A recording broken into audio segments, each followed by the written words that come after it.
श्री शिवाय नमस्तुभ्यम। दोस्तों, आप सभी लोग जानते हैं कि 6 जुलाई 2024 से गुप्त नवरात्रे प्रारंभ हो रहे हैं। और दोस्तों, इन्हीं नवरात्रे के एक दिन पहले पड़ रही है हलहारिणी अमावस्या। दोस्तों, साल में जितनी भी नवरात्रे होती हैं उन सभी नवरात्रों के एक दिन पहले अमावस्या आती है। और इस विशेष अमावस्या का पंडित जी द्वारा बताया गया एक चावल की कटोरी वाला उपाय है, जो कि सभी लोग हमेशा करते हैं। साल में चाहे कोई भी नवरात्रे पड़े, सभी लोग इस वाले उपाय को ज़रूर करते हैं, क्योंकि दोस्तों इस वाले उपाय को करने से उनके जीवन की सारी दुख और परेशानियां दूर होती हैं। हम आपको बताते हैं कि इस एक चावल की कटोरी वाले उपाय को आपको कब करना है, इस विशेष अमावस्या के दिन। ये उपाय हम आपको 5 दिन पहले बता रहे हैं, ताकि आप लोग इस उपाय को अच्छे से समझ लो और इस उपाय को इस अमावस्या के दिन ज़रूर करो, जो कि इस गुप्त नवरात्रि के एक दिन पहले पड़ रही है, जिसका नाम हलहारिणी अमावस्या है। अब दोस्तों, आप सभी लोग जानते हो कि एक चावल की कटोरी वाले उपाय को हम कब करते हैं, जब हमारे जीवन में दुख और परेशानी होती है, घर में पैसा नहीं रुकता है, घर में धन की बहुत बड़ी तंगी हमेशा बनी रहती है, घर में पैसा आता ही नहीं है, और भी बहुत तरह की समस्या जो है वो आपके घर में हमेशा बनी रहती हैं। तो भाई, उन समस्याओं को दूर करने के लिए आप लोग एक चावल की कटोरी वाला उपाय करते हो। साथ ही में अगर आपकी मनोकामनाएं पूर्ण नहीं होती, आप उपाय करते हो, व्रत करते हो, आपकी मनोकामनाएं पूर्ण नहीं होती हैं, तो भाई आप लोगों को ये वाला उपाय करके देखना चाहिए। इस उपाय को करने के बाद आपके सारे व्रत आपको लगने लग जाएंगे, आपके सारे उपाय आपको लगने लग जाएंगे। ठीक है, क्योंकि दोस्तों इन सभी कारणों का एक कारण और भी होता है, जो कि होते हैं हमारे पितृ। और पितरों के लिए सबसे बड़ा अगर कोई विशेष दिन होता है तो वो अमावस्या का होता है। पर जब वही अमावस्या गुप्त नवरात्रि के एक दिन पहले पड़ने वाली अमावस्या हो, तो ये सोने पे सुहागा वाली बात हो जाती है। ठीक है, तो इस गुप्त नवरात्रि के पहले पड़ने वाली अमावस्या पर, मतलब कि 6 जुलाई 2024 से गुप्त नवरात्रि प्रारंभ होंगे, पर 5 जुलाई 2024 को हलहारिणी अमावस्या है, और इसी दिन आप लोगों को एक चावल की कटोरी वाला उपाय करना है। अब दोस्तों, इस एक चावल की कटोरी वाले उपाय को करने की पूरी विधि क्या है, ये हम आपको इसी वीडियो में अच्छे से समझाने वाले हैं। इसलिए पहले उपाय को अच्छे से समझ लेना। अगर आप लोगों के जीवन में भी बहुत परेशानियां हैं, कोई चीज़ आपके लिए काम ही नहीं करती, तो ये वाला उपाय एक बार ज़रूर करके देखना। ठीक है, ये वाला उपाय पंडित जी ने पहले बता दिया है। बाकी सभी लोग हर अमावस्या पर, जो कि गुप्त नवरात्रि के पहले पड़ती है, उस दिन ये वाला उपाय ज़रूर करते हैं। ठीक है, तो एक चावल की कटोरी वाले उपाय में हमें क्या करना होता है। सबसे पहली चीज़ दोस्तों, ये वाला जो उपाय है ना, ये घर में से कोई एक बड़ा मुख्य सदस्य करता है। ये वाला उपाय घर के सभी सदस्य नहीं करते हैं ना। घर की जो एक बड़ी माताएं बहनें होती हैं, उन माताओं बहनों में से कोई भी एक बड़ी माता बहन इस वाले उपाय को कर सकती है। इस वाले उपाय को पुरुष नहीं कर सकते, कर भी सकते हैं पर नहीं कर सकते हैं ना। तो विशेष रूप से माताओं बहनों को ही जो है इस चावल की कटोरी वाले उपाय को यहाँ पर करना है। अब करना किस समय है, तो देखो 5 तारीख को क्या है, 5 जुलाई को क्या है, अमावस्या है ना। तो 5 जुलाई को शाम के समय से या तो रात्रि के समय से इस वाले उपाय की शुरुआत हो जाएगी, और अगले दिन मतलब गुप्त नवरात्रि का जब एकम लग जाएगा, गुप्त नवरात्रि शुरू हो जाएंगी, तो उस दिन सुबह सुबह ये वाला उपाय पूरा होगा। ठीक है, तो इस बात का आप लोगों को ध्यान रखना है। इस उपाय को करने के लिए हमें सामग्री की क्या आवश्यकता पड़ेगी, तो सीधी सी बात है, एक चावल की कटोरी वाला उपाय है, तो एक चावल की कटोरी तो हमें यहाँ पर लेनी पड़ेगी। अब बहुत सारे लोग ये भी प्रश्न करते हैं कि जो चावल की कटोरी है भाई, उसमें दाने भी टूटे हुए होंगे, कुछ सैगे भी होंगे, कुछ अच्छे भी होंगे, कुछ टूटे फूटे भी होंगे, तो क्या सब चल जाएंगे? जी, इस उपाय में सब चल जाएंगे। इस उपाय में आपको साबुत चावल के दाने छांटने की जरूरत नहीं है। आपको मात्र अपने चावल की बोरी में से, या जहाँ पर आपके घर के रसोई घर में चावल रखे हैं ना, ये वाले जो चावल हैं, आपको ही अपने ही घर के रसोई घर से लेने हैं, कहीं अलग से बाजार से खरीद कर नहीं लाना है ना। जो आपके घर में चावल बनते हैं, उन्हीं चावलों में से कच्चे चावल लेने हैं, पक्के नहीं लेना है, इस बात का ध्यान रखना है ना। तो कच्चे चावल जो है आप लोगों को एक कटोरी लेना है। सबसे पहले तो उस कटोरी को जो है अपने चावलों से भर लेना है। चावल फुल भरा जाना चाहिए, इस बात का आप लोगों को ध्यान रखना है। ठीक है, तो जैसे ही आप लोग अपनी एक चावल की कटोरी ले लेते हो, उसके बाद में जो दूसरी चीज़ हमें इस उपाय में लगने वाली है, वो है दोस्तों कपूर का टुकड़ा, है ना। इस उपाय में अगर सबसे ज़्यादा जो समस्या आती है वो कपूर के टुकड़े में आती है, कि कपूर का टुकड़ा हमें गोली वाला लेना है, कि एक टुकड़ा जैसे कपूर का आता है तो वो लेना है ना। तो देखो, आपको जैसा कपूर मिल जाए, है ना, तो वो वैसा कपूर आप लोग ले सकते हो, क्योंकि दोनों तरह का कपूर आता है। अगर आपके पास गोली वाला कपूर है तो आप 2-3 कपूर प्रयोग में लेना, और अगर आप लोगों के पास कपूर का टुकड़ा है तो भाई आप लोग एक सैगा पूरा कपूर का टुकड़ा उपाय में उपयोग कर लेना, है ना। तो ये आपके ऊपर है, कोई भी कपूर ले सकते हो, उसमें कोई भी दिक्कत वाली बात नहीं है। बस थोड़ी ज़्यादा मात्रा में अपने उस कपूर को अब इस उपाय में उपयोग करना है, इस बात का आप लोग ध्यान रखना। ठीक है, तो अब उपाय को कैसे करना है वो हम लोग यहाँ पर अच्छे से समझते हैं। तो दोस्तों, सबसे पहले आपको इस उपाय में 2 चीज़ों का ध्यान रखना है। एक तो है चावल की कटोरी, दूसरा है कपूर का टुकड़ा। ठीक है, ये दोनों चीज़ें आप आप लोगों को अमावस्या के दिन तैयार करके रखनी है। अब दोस्तों इस उपाय को आपको शाम के समय से शुरू कर देना है। हम आपको एक बात बता दें कि अगर आप लोग शाम के समय इस उपाय को शुरू ना कर पाओ तो भाई 7 बजे कर सकते हो, रात 8 बजे भी उपाय शुरू कर सकते हो, रात 9 बजे भी उपाय शुरू कर सकते हो, रात 10 बजे भी उपाय शुरू कर सकते हो। कहने का मतलब है कि अमावस्या के दिन रात्रि को 12 बजे से पहले पहले आप अपनी इस वाले उपाय को शुरू कर देना। ठीक है, शुरू करने का मतलब है कि जो हम चावल की कटोरी लेने वाले हैं इसको उसके सही स्थान पर हमें रखना होगा, है ना। तो करना क्या है, देखो सबसे पहले अपनी वह चावल की कटोरी आप लोग तैयार कर लेना। एक खाली कटोरी लेकर उसके अंदर चावल भर लेना, चावल फुल भरना, मतलब ऊपर तक जो है चावल दिखने चाहिए, है ना।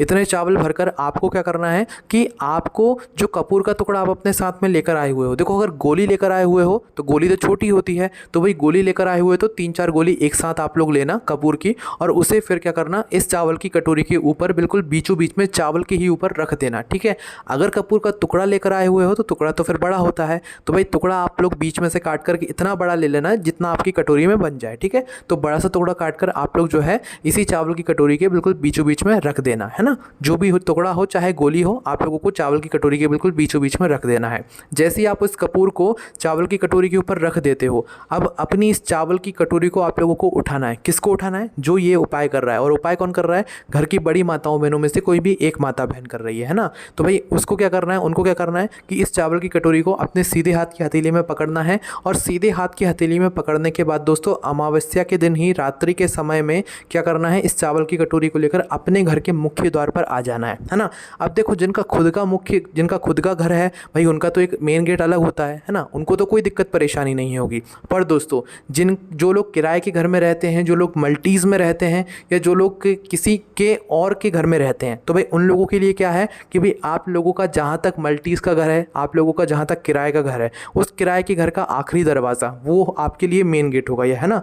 या जो आपकी मल्टीज़ का गेट है भाई, मल्टीज़ का भी एक मेन गेट होता है, मेन दरवाज़ा होता है जहाँ से आप बाहर अंदर जाते हो, तो भाई आपके लिए वो मेन गेट होगा। ठीक है, इस बात का ध्यान रखना। बाकी जिनका खुद का घर है उनके लिए तो एक मेन गेट अलग ही होता है। तो आपको क्या करना है, उस चावल की कटोरी को ले जाकर अपने घर के मुख्य द्वार के किसी भी एक साइड पर रख देना है, चाहे राइट हैंड साइड रख दो चाहे लेफ्ट हैंड साइड रख दो। वैसे दोस्तों आप लोगों का उस समय जो राइट हैंड पड़े, मतलब सीधा हाथ पड़े, आप अपने घर के अंदर खड़े हो और अंदर खड़े होकर देखना कि आपका राइट हैंड साइड कौन सा है। उस राइट हैंड साइड पर आप लोगों को अपनी इस चावल की कटोरी को रखना है जिसके ऊपर आपने कपूर का टुकड़ा रखा हुआ है।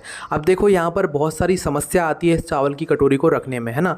सबसे पहली चीज़ तो अगर आपने इस चावल की कटोरी को नीचे रख दिया, अपनी चौखट पर रख दिया, तो भाई ये चावल की कटोरी नीचे भी गिर सकती है, फिर आपका उपाय भी पूरा नहीं होगा, है ना। क्योंकि दोस्तों रात में बहुत सारे जानवर घूमते हैं, बिल्ली वगैरह घूमती हैं, कुत्ते वगैरह घूमते हैं, तो वो आपकी इस कटोरी को बिगाड़ देंगे अगर आप लोगों ने इस कटोरी को ज़मीन पर या अपनी चौखट पर नीचे रख दिया, है ना। तो इसीलिए दोस्तों आप लोगों को इस चावल की कटोरी को नीचे ना रखते हुए आपको रखना है अपनी दीवार पर, है ना। आपकी साइड की दीवार तो कुछ होगी, या साइड में कुछ ना कुछ ऐसी ऊंची जगह तो बनी होगी जहाँ पर आपकी ये कटोरी रखा जाए, है ना। तो आपको वह जगह देखनी है। अगर वह जगह आपकी राइट हैंड साइड में ना मिले, अगर लेफ्ट हैंड साइड में वो जगह मिल जाए, तो भाई वहाँ पर आप लोग अपनी ये चावल की कटोरी रख देना। पर रखना कहाँ पर है, ऊंचाई पर रखना है। नीचे रखोगे तो आपका फिर उपाय पूरा नहीं हो पाएगा, बिल्ली या कुत्ता उसको नुकसान पहुँचा ही जाएगा, है ना। या तो आपको चावल की कटोरी नीचे गिरा देगा, या तो कुछ ना कुछ कर ही देगा, है ना। तो इसलिए आप लोगों को अपनी ये चावल की कटोरी थोड़ी ऊंचाई पर रखना है ना। ऊंचाई पर जैसे ही आप लोग रख देते हो तो भाई आपका यहाँ पर आधा एक तरीके से उपाय पूरा हो जाता है। बस चावल की कटोरी को अपने घर के मेन दरवाजे पर रख कर आपको छोड़ देना है। पर ये जो चावल की कटोरी है ये आपको अपने घर के मेन दरवाजे के बाहर की साइड रखना है, अंदर की साइड नहीं रखना है। इस बात का ध्यान रखना, बाहर की साइड करके रखना है। ध्यान से सुन लो, बाहर की साइड करके आपको इस चावल की कटोरी को रखना है ना। उसके बाद में आप लोग अपने घर के अंदर आ जाओ, आपकी जितने भी काम बाकी हैं आप अपने सारे काम कर लो। अभी इस उपाय में आपको कुछ भी करने की ज़रूरत नहीं है, ठीक है। तो अमावस्या के दिन रात को 12 बजे से पहले पहले आपकी ये चावल की कटोरी आपके घर के मुख्य दरवाजे पर रखा जानी चाहिए, है ना। चाहे लेफ्ट हैंड साइड रखो चाहे राइट हैंड साइड रखो, बाहर की साइड करके आप लोगों की रखा जानी चाहिए। उसके बाद में आप अपने काम कर लो, बाकी आप लोग सो भी जाना, है ना। उसके बाद में दोस्तों अगले दिन जिस दिन गुप्त नवरात्रि शुरू हो जाएंगी, मतलब 6 जुलाई को गुप्त नवरात्र है, 6 जुलाई से गुप्त नवरात्रि शुरू हो जाएंगी, तो भाई गुप्त नवरात्रि के दिन सुबह सुबह आपको उठना है, ठीक है। ब्रह्म मुहूर्त में उठने की कोशिश करना। बाकी 4, 5, 6, 7, 8 बजे तक भी उठ जाओगे तो भी कोई दिक्कत वाली बात नहीं, आप अपने उपाय को पूरा भी कर लोगे, है ना। तो 9 बजे तक भी उठते हो तो भी भाई अपना उपाय पूरा कर लेना, है ना। क्योंकि इस उपाय का फल अगर आपको लेना है तो उपाय पूरा करना पड़ेगा। तो सबसे पहले क्या करना है, जब भी आप लोग उठते हो तो भाई उठने के बाद सबसे पहले आप लोग स्नान कर लेना है ना, शुद्ध हो जाना, अपने घर के जितने भी काम हैं वो सारे कामों से निवृत्त हो जाना, ठीक है, और शुद्ध हो जाना नहाकर, और अच्छे वस्त्र पहन लेना। उसके बाद आपको क्या करना है कि भाई इस चावल की कटोरी के पास आप लोगों को आना है, पर क्या लेकर आना है, एक माचिस लेकर आना है। अपने ही घर के मंदिर से या अपने ही घर में से एक माचिस उठाकर आप लोग लेकर आना। कहाँ पर? जहाँ पर आपने इस चावल की कटोरी को रखा हुआ है ना, अपने घर के मुख्य दरवाजे या मेन गेट पर आप लोगों को आ जाना है एक माचिस लेकर। वो माचिस क्यों लेकर आए हैं वो भी हम आपको बताते हैं। तो जैसे ही आप लोग सुबह उठकर स्नान करके शुद्ध वस्त्र पहनकर अच्छे शुद्ध होकर एक माचिस लेकर इस चावल की कटोरी के पास आ जाते हो, तो भाई अब आप लोगों को क्या करना है कि इस चावल की कटोरी के ऊपर जो आपने कपूर का टुकड़ा रखा हुआ है, आप लोग जानते हो कि कपूर हम माचिस से जलाएंगे तो वो आसानी से जल जाएगा। तो आपको क्या करना है कि जो चावल की कटोरी के ऊपर आपने कपूर रखा हुआ है, अभी कटोरी को आपको छूना नहीं है, ना तो चावल को छूना है ना कपूर को छूना है, किसी चीज़ को नहीं छूना है। जहाँ पर आपकी दीवार पर कटोरी रखी हुई है बाहर की साइड, वहीं पर रखे रहने देना है, बस वहीं पर रखे रखे ही आप लोगों को अपनी सबसे पहले तो माचिस जलाना है, और माचिस जलाकर इस कपूर के टुकड़े को जला देना है, जो कपूर का टुकड़ा आपने रात्रि में रखा हुआ था, है ना। तो इस कपूर के टुकड़े को आप लोग जला देना, और जब तक ये कपूर का टुकड़ा जलता है वहीं पर खड़े रहना, है ना। जैसे ही ये कपूर का टुकड़ा बुझ जाता है, अपने आप बुझ जाता है, ठंडा हो जाता है, उसके बाद में आपको क्या करना है, अब इस कटोरी को अपने सीधे हाथ के हथेली से उठा लेना है, ठीक है।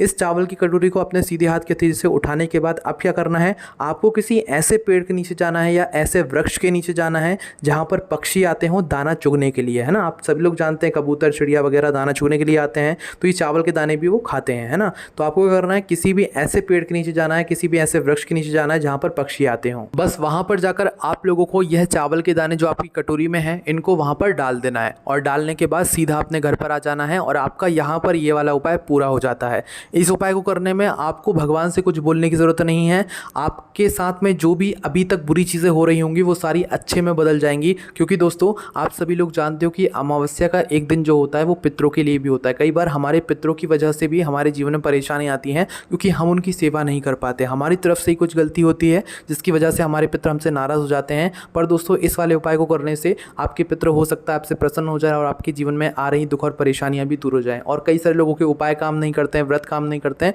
तो वो सारी चीज़ें भी इस उपाय को करने के बाद ठीक हो जाएंगी, ठीक है। तो यहाँ पर ये वाला उपाय पूरा हो जाता है। अब दोस्तों आप लोगों को एक बात ध्यान रखना है, जो चावल की कटोरी है वो सुरक्षित होनी चाहिए, चाहे आप उसे ढक कर रखो, है ना, कुछ भी कर कर रखो, पर उसे आपको ऊपर की साइड रखना है, और ऊपर की साइड भी आप उसे ढक कर रख देना, ठीक है। चाहे क्योंकि अगर बिल्ली चढ़ गई तो वो तो नुकसान पहुंचा देगी, है ना। तो किसी चीज़ से आप लोग ढक कर रख देना, या कुछ ईंट वगैरह अड़ा कर रख देना, ताकि कोई उसे नुकसान ना पहुंचा पाए। अगर नुकसान पहुंचा दिए, चावल की कटोरी नीचे गिरा दी, तो फिर आपका उपाय पूरा नहीं हो पाएगा, है ना। तो इस बात का ध्यान रखना, उसे सुरक्षित करके आप लोग रख देना। बस दोस्तों यहाँ पर ये वाला उपाय पूरा हो जाता है। इस उपाय को आप लोगों को अमावस्या के दिन रात्रि में शुरू करना है या शाम के समय से शुरू करना है। रात्रि को 12 बजे से पहले कभी भी आपको अपनी चावल की कटोरी को मुख्य द्वार पर रखकर आ जाना है, और सुबह गुप्त नवरात्रि के जो है आप लोगों को ये वाला उपाय पूरा कर लेना है, ठीक है। उपाय को करने के बाद आपको इस उपाय को करने का फल बहुत ही जल्दी मिल जाएगा, क्योंकि ये बहुत ही बड़ा और विशेष दिन होता है ना। तो आप इस उपाय को जरूर करके देखना। बाकी दोस्तों अगर इस उपाय को करने में कोई भी दिक्कत समस्या परेशानी आती है तो उसे आप हमसे कमेंट करके पूछ सकते हैं। ओम नमः शिवाय, जय बोले बाबा श्री शिवाय, नमस्तुभ्यम।